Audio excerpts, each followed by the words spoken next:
हर हर महादेव दोस्तों, स्वागत है आप सभी का एक बार फिर से। देवादिदेव महादेव आप और आपके परिवार पर अपनी कृपा दृष्टि सदा सर्वदा बनाए रखें।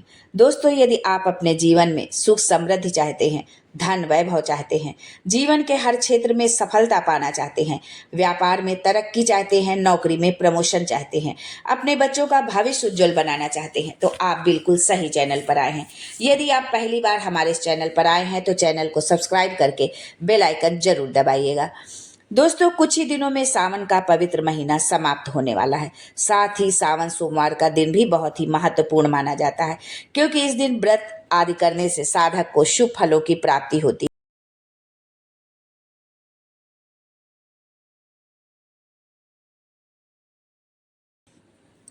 सावन का आखिरी सोमवार 4 अगस्त को रखा जाएगा और 9 अगस्त से सावन समाप्त होगा और उसी दिन रक्षाबंधन का त्यौहार भी मनाया जाएगा। तो आइए जानते हैं सावन सोमवार के व्रत की उद्यापन विधि कैसे है, क्योंकि जब तक हम उद्यापन नहीं करते तब तक हमें व्रत का पूर्ण फल नहीं मिलता है। किसी भी व्रत के पूरा होने पर जो अंतिम पूजा या अंतिम व्रत किया जाता है उसे उद्यापन कहते हैं। ऐसा माना जाता है कि बिना उद्यापन के व्रत का फल नहीं मिलता है। उदाहरण के तौर पर इस साल जो है सावन में 4 सोमवार के व्रत किए गए हैं, जिनमें से आखिरी यानी चौथा सोमवार 4 अगस्त को पड़ेगा। उसी दिन हमको इस व्रत का उद्यापन करना है। उद्यापन की सामग्री है शिव पार्वती जी की प्रतिमा या मूर्ति और चंद्रदेव का चित्र, लकड़ी की चौकी, साफ सुथरा लाल कपड़ा, पंचामृत, गाय का कच्चा दूध, दही, घी, शहद, शक्कर, सफेद रंग की मिठाई, छोटी इलायची, लौंग, कुमकुम, रोली, अक्षत, सुपारी, फूल, माला, पान, गंगाजल, नैवेद्य, मिट्टी का दीपक, वस्त्र, ऋतुफल, मौली, धूप, कपूर, सफेद एवं लाल चंदन, केले का पत्ता, आम का पत्ता। दोस्तों, आखिरी सावन सोमवार व्रत के दिन सुबह जल्दी उठकर स्नान आदि से निवृत्त होने के बाद सफेद वस्त्र धारण कर लें। इसके बाद पूजा स्थान को गंगा जल से शुद्ध कर एक चौकी पर लाल रंग का कपड़ा बिछाएं और शिव पार्वती की मूर्ति या प्रतिमा स्थापित करें। इसके साथ ही चंद्रदेव की प्रतिमा भी स्थापित करें। हाथ में जल लेकर इस मंत्र का उच्चारण करते हुए अपने ऊपर जल छिड़के। ओम पवित्रा अपवित्रो व सर्वावस्थांगतो पीत्वा यह स्मरेत पुंडरीकाक्षम स वाह अभ्यंतरम शुचि। अब भगवान शिव को चंदन, रोली और अक्षत का टीका लगाएं और उन्हें फूल माला अर्पित करें। उसके बाद पंचामृत का भोग लगाएं और सफेद रंग की मिठाई अर्पित करें। साथ ही अन्य सामग्री भी माता पार्वती और भगवान शिव को अर्पित करें। पूजा करने के बाद भोजन ग्रहण करें। इस बात का ध्यान रखें कि उद्यापन के दिन सिर्फ एक समय ही भोजन करना होता है। साथ ही उद्यापन के दिन अपनी क्षमता के अनुसार जरूरतमंद और गरीब लोगों को दक्षिणा या वस्त्र आदि का दान जरूर करें। दोस्तों, अब ये बात आती है कि किसी भी व्रत का उद्यापन क्यों किया जाता है। उद्यापन का मतलब होता है व्रत पूरा होने पर भगवान शिव का धन्यवाद देना, या जिस भी व्रत का आप उद्यापन कर रहे हैं उससे संबंधित देवी देवता को धन्यवाद देना और उनकी कृपा के लिए आभार व्यक्त करना। ये एक तरह से व्रत की समाप्ति का धार्मिक समारोह होता है, जिसमें दान, पुण्य और सेवा करके अपनी श्रद्धा दिखाई जाती है। सावन सोमवार का व्रत जब पूरा हो जाए तो उसका उद्यापन अंतिम सोमवार को ही करना चाहिए। अगर इस दिन उद्यापन नहीं हो पाए तो इसे अगले सोमवार या मासिक शिवरात्रि के दिन भी किया जा सकता है। ऐसा करने से व्रत की पूरी श्रद्धा और फल की प्राप्ति सुनिश्चित होती है। आप यदि उद्यापन नहीं करते हैं तो आपको व्रत का पूर्ण लाभ नहीं मिलता है।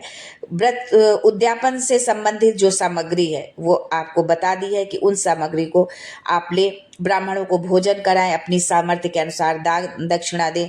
ये बहुत ही पुण्यदायक माना जाता है। इस अवसर पर ब्राह्मणों को व्रत कथा सुनाना भी शुभ होता है।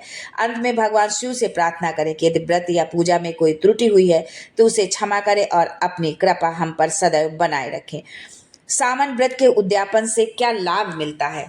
बहुत कम ही लोग होते हैं जो सावन सोमवार के व्रत का उद्यापन करते हैं। 4-5 सोमवार जितने पड़ते हैं वो व्रत तो रख लेते हैं, लेकिन व्रत का उद्यापन नहीं करते हैं।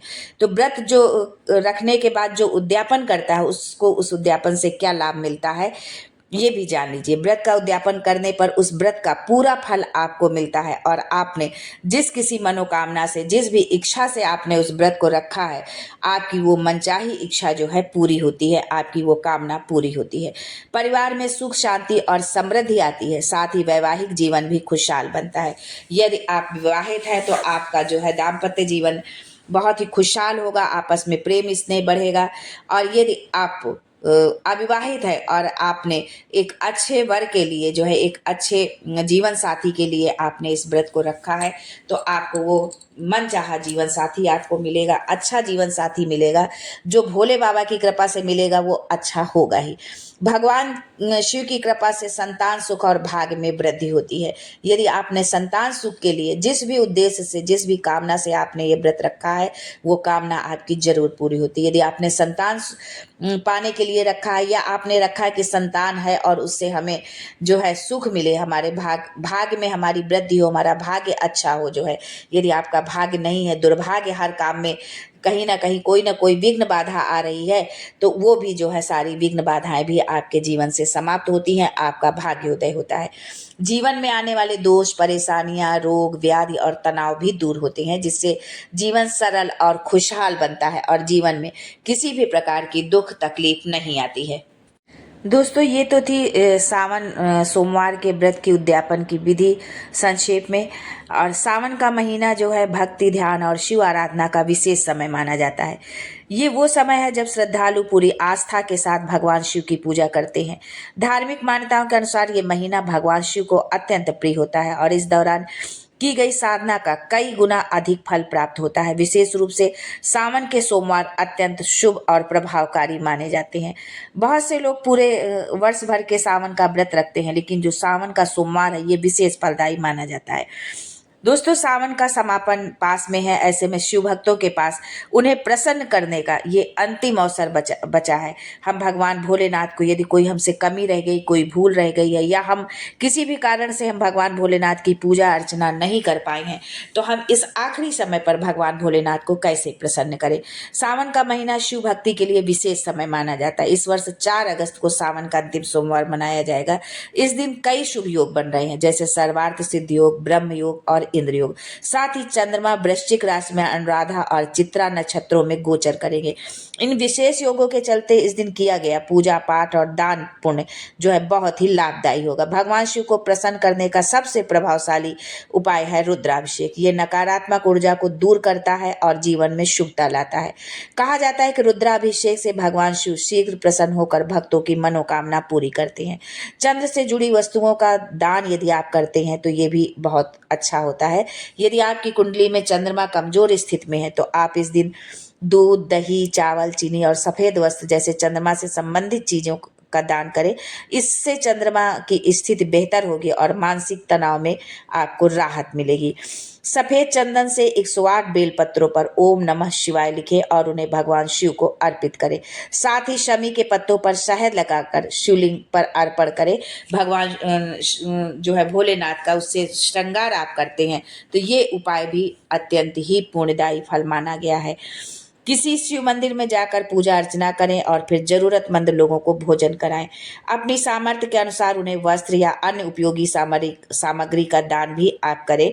ये जो है पूर्ण शिव भक्तों को और भी गहरा कर देता है। इसे भगवान भोलेनाथ की कृपा मिलती है। और यदि आपने इस पूरे सावन में रुद्राभिषेक करने का विचार बनाया था, लेकिन किसी कारण से यदि आप नहीं कर पाए, और यदि आप सावन के आखिरी सोमवार पर रुद्राभिषेक करते हैं, तो ये विशेष फलदायी होगा, क्योंकि इस बार सावन के आखिरी सोमवार के दिन बहुत शुभ योग बन रहे हैं। और इन शुभ योगों पर यदि आप रुद्राभिषेक करते हैं तो उसका कई गुना फल आपको मिलेगा। तो आज के लिए बस इतना ही। फिर मिलते हैं कुछ नया, कुछ अलग, कुछ अद्भुत लेकर। तब तक के लिए हर हर Mahadev and thanks for watching my video.